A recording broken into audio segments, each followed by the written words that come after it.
ఇప్పటి వరకు షిరిడీకి మీరు ఎన్ని సార్లు వెళ్ళొచ్చు? ఇంకా లెక్కలేదు నాకైతే ఇప్పుడైతే ప్రస్తుతానికి. అడిగితే నా కొడుకు కావాలి ఇచ్చిన వరం బాబా, వాడు అసలు ఏమైంది నాకు కావాలి ఇప్పుడు అని అలా నాగమని సాయక్క నిలబడ్డా. ఆ క్షణం ఏమనిపిస్తుంది నాకు, అసలు అంతమంది వెతికితే దొరకదు, ఎక్కడ చూస్తే లేడు.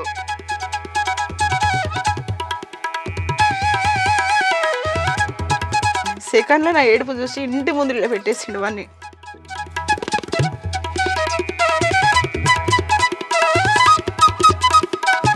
అటువంటి లీల అసలు నా నా మనసులో పాటలు నిన్న ఆ రకంగా సేవించుకుంటున్నా. నమస్కారం, ఆంధ్రప్రభ భక్తి ప్రేక్షకులకు స్వాగతం. నేను లక్ష్మి. నమస్కారం అమ్మ. రావాల్సిన టైంలో వచ్చింది చూడమ్మ కళ. అల్లుడు హాస్పిటల్ అక్కడ ఇల్లు ఇలాదరం మొత్తం ఇట్లా వణికిపోతున్నాము ఎలా ఉంటాడు అనేసి. ఆ టైంలో తెల్లవారుజామున పూజ రూమ్ ముందు కూర్చున్నా.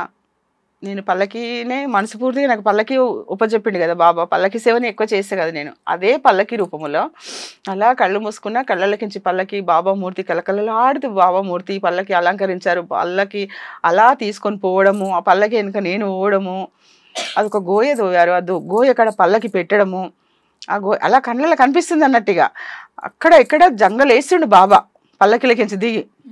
అక్కడ ఇక్కడ అంటే హాస్పిటల్లో ప్రాణము డాక్టర్లు చెప్పినట్టు ఇటా అటాన ఉన్నది.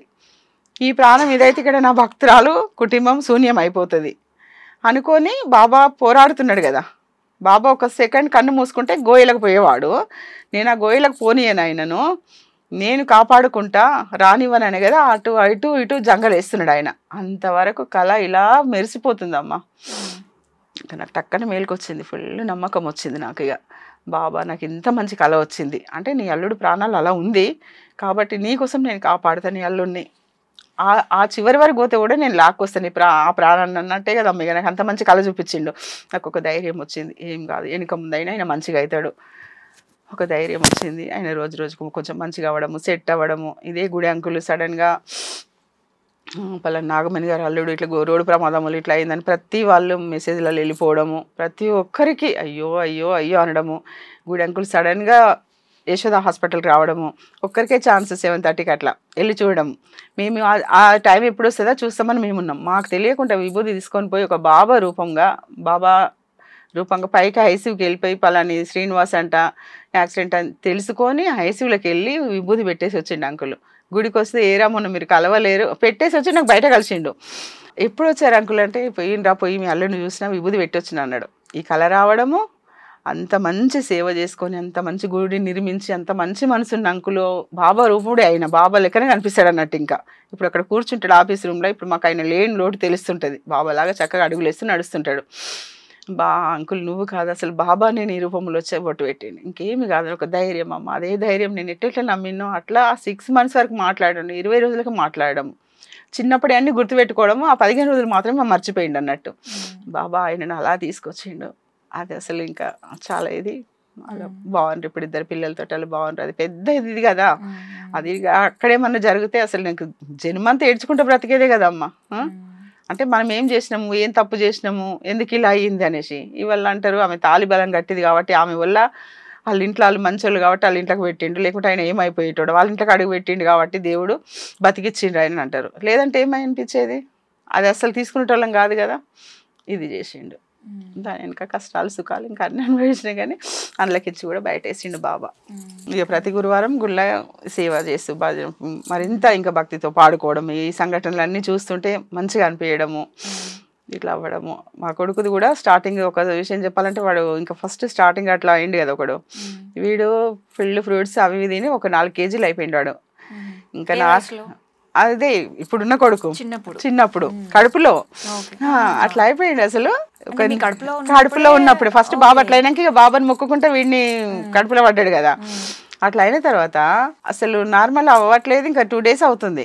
ఇంకా తప్పదమ్మా నేను ఎంతవరకు చూడాలో అంతవరకు చూస్తా, సిజేరింగ్ చేస్తా, నాకు ఇంజక్షన్ అంటేనే భయం అయ్యేది. సిజేరింగ్ చేస్తే తప్పదని అన్ని డాక్టర్ అన్ని రెడీ పెడుతుందమ్మా. పెడుతుంటే వాళ్ళు కూడా బాబా భక్తులు హాస్పిటల్లో భార్య భర్తలు. బాబా ఫోటో ఉంది. బాబా నాకు ఇంజక్షన్ అంటేనే భయం, నాకు ఆపరేషన్ చేస్తారా అని ఒక్కసారి బాబా అనుకున్నా. సడన్గా పెద్ద పెద్ద నొప్పులు వచ్చి పుట్టేశాడు. అదొక అద్భుతం. అక్కడ అసలు అన్ని రెడీ పెట్టుకొని నిమిషంలో ఆపరేషన్ చేసే టైంలో ఆ పెద్ద నొప్పి రావడం ఏంది, వాడు పుట్టడం ఏంది, నాకు అక్కడ బాబా కనిపిస్తాడా లేదా కనలేదురుగా. అటువంటి అద్భుతాలు.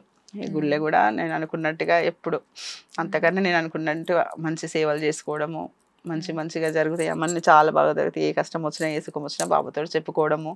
మొన్న రీసెంట్గా వెనుక మా గుడిలో సజీవ విగ్రహం అని ఒక శిల్పి అంకుల్ ఉన్నప్పుడే, ఇప్పుడు అంకుల్ లేరు, అదే కరోనా టైంలో చనిపోయింది అంకుల్. అయితే ఆయన రాజేష్ అని మంచి పిలిస్తే పలుకుతాడు బాబా, కాళ్ళ నరాలు గోల్డ్ అలా చేస్తాడు అన్నట్టు. ఆయన అటువంటి కళాకారుడు. ఫస్ట్ ఒక విగ్రహం చేశాడు తను. చేసి ఏ టెంపుల్లో పెట్టాలి, నేను ఏ టెంపుల్లో పెద్ద పెద్ద టెంపుల్స్ ఉన్నాయి, మనది చిన్న టెంపుల్ కానీ పవర్ఫుల్ బాబా అని దిల్సుఖ్ నగర్ బాబా కాడికి కూడా మన బాబా దగ్గరకు వచ్చి దర్శించుకుంటారు. మళ్ళీ వెనకాల అంకుల్ కూర్చునేది బాబాలాగా. ఇక్కడ దర్శించుకొని వాళ్ళ కష్ట సుఖాలన్నీ అంకుల్కి చెప్పుకునేవాళ్ళు. ఏం కాదు ఇలా అని చెప్పేవాళ్ళు అంకుల్. మంచి కార్యక్రమాలు, సాయి మార్గము అది ఇదని పెట్టేవాళ్ళు. ప్రతిది మాకు ఇది చేసి ఇలా అయింది, ఇది అయింది అని ప్రతి వాళ్ళు మళ్ళీ అన్ని పొంది మళ్ళీ అంకుల్తో షేర్ చేసుకునేటోళ్ళు. ఇంకా ఆమె చూడు, ఆమె అయితే మొన్న ఇలాంటి దాంట్లోకించి కష్టపడ్డదని పల్లకి అక్కడే అలంకరిస్తే ఆఫీస్ రూమ్ అక్కడే. ఆ టైంలో ఇంకా ప్రతి ఒక్కరికి నన్ను నిదర్శనంగా ఆమె ఇటువంటి కష్టాలకించి బయటపడ్డది, బాబానే కదా చేసిండు అని వాళ్ళకి చెప్పడము, స్ఫూర్తిగా వాళ్ళు నమ్మడము. ఆ శిల్పి ఇప్పుడు మన గుళ్ళనే పెడతా అనుకుంటే సజీవ విగ్రహం పెట్టిండు. ఆ విగ్రహాన్ని దర్శించుకోవటానికి ఎంతమంది వస్తారో ఇప్పుడు మనకు. వెనకాల ద్వారకమ్మాయి, లోయర్ ట్యాంక్ బండ్ దగ్గర ముందు బాబా ఉంటాడు, వెనకాల ద్వారకమ్మాయి పల్లకి కడతాము. పల్లకి కట్టే ప్లేస్లో ఒక జనవరి 1 రోజు ఏదో సంవత్సరంలో అక్కడ పెట్టాము.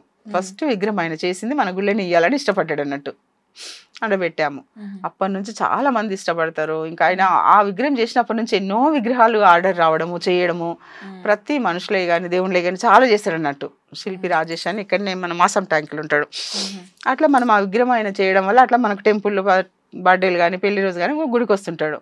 అట్లా పరిచయం అన్నట్టు ఆయన. ఆ పలానా నాగమనమ్మ కూడా గుళ్ళే పాడుతుంది కదా, చేస్తుంది కదా, అట్లా పరిచయము. అయితే మొన్న ఆయనకు 5 మంది డోనర్లు అమెరికా, దుబాయ్, ఇంకెక్కడెక్కడి నుంచో షిరిడీలో మాకు పెట్టే ఛాన్స్ ఉంటుంది. అది అదృష్టం కదా షిరిడీలో బాబా విగ్రహం పెట్టడం అంటే. వాళ్ళు ఉన్న పోయినా వాళ్ళ పేరు మీద పెట్టి దర్శించుకుంటారు కదా మా భక్తులు. వాళ్ళకి ఆశ కలగడము, ఈయన బాగా చేస్తాడని. షిరిడీలో ముందు రోజు వెళ్ళి పర్మిషన్ తీసుకోవడం CEO వారి దగ్గర, సరే పెట్టుకోండి అని వాళ్ళు చెప్పడం. మన క్యూ కాంప్లెక్స్ ఉంటాయి కదా, భక్తులు అందరూ పోతుంటారు అందులో. ఇంకా ఎక్కడెక్కడనో ఒక 5 పెట్టారు. ఆ పెట్టే టైంలో వాళ్ళందరూ రావడము, డోనాలు అందరు రావడం, ఈ 5 విగ్రహాలు ఇక్కడ పూజ చేసి తీసుకెళ్ళడము. వాళ్ళ ఇంటికాడ కూడా పూజ టైంలో నన్ను రమ్మనడము. అక్కడ కూడా ఇట్లా ఇంటర్వ్యూలు అవన్నీ జరిగినాయి. తర్వాత నాగమనమ్మ నువ్వు రావాలి ఖచ్చితంగా, అక్కడ మనం ఒక్కొక్క విగ్రహం పెడుతుంటే మీ నోట పాడాలి మీకు వచ్చిన పాట. అక్కడ మంచి భజన వాళ్ళే ఇది ఉంటుంది. అంటే వాళ్ళు ఎంత మనం వాళ్ళకి తగ్గట్టుగా నన్ను అలా పిలిపించుకుంటుండే బాబా. అంతే కదా, నీ పాట చాలు అక్కడ అన్నట్టుగా. అంటే నేను ఎందుకులే, నేనేం సరిగా పాడతాను. లేదమ్మా, ఇప్పుడు నేను ఒక కళాకారుణ్ణి, నాకు విగ్రహం చెక్కే శక్తినిచ్చాడు బాబా. మీరు భక్తితో చక్కగా పాడతారు, మీ భక్తిని మెచ్చాడు, మీరు పాడడం కూడా మీ అదృష్టము. అంతే కదా, మీకు పాట వచ్చు కాబట్టి కదా బాబా పిలుస్తున్నా. అంటే కొంచెం ఇంట్లో చిన్న టెన్షన్లు ఉన్నాయమ్మా. ఉండే టైంలో నేను ఆ టెన్షన్ల నుంచి బయటేస్తే కానీ ప్రస్తుతానికి నువ్వేమి కాకు నా దగ్గరికి రా అని పిలుస్తున్నట్టుగా, అసలు నేను రాను అనలేనిగా. సరే బాబా సేవనైనా చేసుకుంటే నేను నా రకంగా, మిగతా ఆయనే చూసుకుంటాడు. ఫస్ట్ టైం అసలు బాధపడుతూ వెళ్ళాను. ఒక కంట్ల సంతోషము, ఒక కంట్ల కార్యక్రమాలు అన్నీ అంత బాగా అన్నట్టు. ఆ విగ్రహాల ప్రతిష్టకు ఈ 15 రోజులు ఇవాళ వెళ్ళినాం. ఒక విగ్రహం క్యూ కాంప్లెక్స్లో పెట్టేసినాం. అక్కడ పాటలు పాడడము, చేయడము, ఆ విగ్రహం పెట్టడము. మళ్ళీ 4 విగ్రహాలు తీసుకొని 15 రోజులలోనే మళ్ళీ వెళ్ళడము. ఆ 4 విగ్రహాలు కూడా 4 చోట్ల పెట్టడము. ప్రతి దగ్గర కూడా పాట పాడడం నా నోట. అంతమందిలా వాళ్ళు మొత్తం హిందీ మాట్లాడతారు కదా అక్కడ. హిందీ మాట్లాడినా బాగుంది, చాలా బాగా పాడుతుంది అని, నేను తెలుగు పాటనే బాగా పాడుతుంది అని వాళ్ళు అనడము. అంత ఎంతమందికి ఉంటుంది అదృశ్యము. ఆ కళ ఆ కార్యక్రమాల ద్వారా పోవడం వల్ల ఒకప్పుడు నాకు దర్శనం కోసం అట్లా నెట్టి పిచ్చుకోవడం ఎన్ని చేసినా కదా, ఆ కార్యక్రమం ద్వారా పోవడం వల్ల దగ్గరగా బాబాకు దగ్గరగా ఉండే ఆరతి బాబా దగ్గర చాలాసేపు బాబా దగ్గరగా ఉండి ఆరతులు. మనకు ఆ కార్యక్రమానికి పోయినాం కాబట్టి వాళ్ళు శివ గారు మనకు అవకాశాలు ఇచ్చాడు అన్నట్టు. ఈయన దర్శనం కోసం లైన్ లో గంటలు నేను ఇప్పుడు అనామతం బాబా దగ్గరికి వెళ్ళిపోవడము. ఆ CEO గారే మనల్ని తీసుకొని, మనం తీసుకుపోయిన పళ్ళు అవి తీసుకొని, శిల్పిని మమ్మల్ని తీసుకొని డోనాలను వాళ్ళ దాంట్లో నేను ఒకదాన్ని, వాళ్ళు లక్షలు ఇచ్చి చేస్తున్నారు. అది నేను ఏమి లేకుండా పోయినా ఓన్లీ బాబా ప్రసాదించిన పాట. వాళ్ళ దాంట్లో నన్ను ఒకదానిగా పిలిచి వాళ్ళ దాంట్లో ఇవ్వడం, నాకు అంత మంచి దగ్గరగా ఆరతులు ఇవ్వడము. మరి ఎంతసేపు గుళ్ళో కూర్చోవడము, ఫోన్ అలా ఉండదు, మనం ఫోన్ తీసుకుపోయినా ఏమనకపోవడము, అది ఏమన్నా అదృష్టమైగా. అబ్బా బాబా తండ్రి నీ దయ అనుకున్నా. అంత మంచి దర్శనాలమ్మ, అంత మంచి అంతసేపు ఆ గర్భగుడిలో ఉండడం. అదే బాబా ఇక్కడ మనం పక్కన గుడి ఉంటుంది, బాబా గుడిలోనే ఒక రూమ్ ఉంటుంది. ఆ గుడిలో అందరితో పాటు నాకు సిఓ గారు సన్మానం చేయడం 2 సార్లు, నెలలో 2 సార్లు వెళ్ళడము, 2 సార్లు సన్మానం చేయడము. అసలు నాకు ఆనందంతో, ఒక దిక్కు బాధ ఉంది వేరే, ఆనందంతో ఉక్కిరి బిక్కిరి అయిపోయినా. రెండోసారి పోయినప్పుడు నాగమనమ్మ మనం పర్మిషన్ తీసుకుందాము, మీరు పాడతారు కదా ఇక్కడ బాబాలు పెట్టే దగ్గర కాకుండా మనం ఆడిటోరియం తీసుకొని బాబా ఎదురుగా కూర్చొని పాడదామంట. అబ్బా అంతకన్నా ఇంకేమి కావాలి, నాకు బాబా ఇచ్చిన పాట నేను షిరిడీలో బాబా దగ్గర కూర్చొని షిరిడీ అంతా ఈయనొస్తట్టు పాడిందంటే నాకు అప్పుడు పాటకి ఇంకా అంతే, ఇక ఎవరు వింటురో ఎవరు వినలేదు కాదు, బాబా వింటేనే ఆయన నాకు అవకాశం ఇస్తాడు, అంతే కదమ్మా. ఆ అవకాశం వచ్చింది అనుకో, నా అంత ధనిరాలు లేదు, నేను పాట నేర్చుకున్నందుకు నాకు ఈ జన్మ చాలు అనుకున్నా, చక్కగా అసలు అన్నీ పెట్టిన తర్వాత మంచి అవకాశం ఇచ్చాడు బాబా. వీళ్ళందరినీ కూర్చోబెట్టి అందరూ ఆడిటోరియంలో అక్కడ చూస్తే బాబా కనిపిస్తాడు. అక్కడ షిరిడి అంతా ఇన్వెస్టెడ్ మైక్ సెట్స్ మంచిగా వాళ్ళే సౌండ్ అన్నీ చేయడము. చాలా అసలు నాకు వచ్చిన మెలోడీస్ అన్నీ పాడిన, ఎవరెవరో భాషలు అక్కడ ఎదురుగా కూర్చోవడం, అక్కడ మళ్ళా వాళ్ళు విని ఊకోవచ్చు కదా, వచ్చి అమ్మ చక్కగా పాడావు అని వాళ్ళు ఒక మాట అనడము. అది నాకు మరింత ఇంకా బాబా అనిపించిండు. నాకేం తెలియదు, నేను ఎలా పాడుతున్నా, వీళ్ళందరూ ఎలా రిసీవ్ చేసుకున్నారు, అసలే షిరిడి అని నేను ఎక్కడ టెన్షన్ పడుతున్నాను అని ఒకరిద్దరిని ముందుకు పంపించి మంచి మంచి కూర్చురు గురువులు గిట్ట. అదికి భయం, నేను ఎలా పాడుతున్నానో, వాళ్ళు ఏమనుకుంటారు, చూస్తారు కదా తప్పులు పడతారు కదా. కాకపోతే అందరికి తెలియని పాటలు మంచి మంచి మెలోడీస్ జానపదాలు పాడిన, వాళ్ళకు కొత్తగా అనిపించినాయి అన్నీ. అమ్మ చాలా బాగా పాడినావు అన్న బాబా, ఇది నువ్వే అనిపించినావు, నువ్వు పాడడం అవకాశం ఇచ్చుడు కాదు, నువ్వు మెచ్చినవని వాళ్ళతో అనిపించినావు, చాలు దాన్ని నాకు ఈ జన్మకి ఇది చాలు అనుకున్నామ్మా.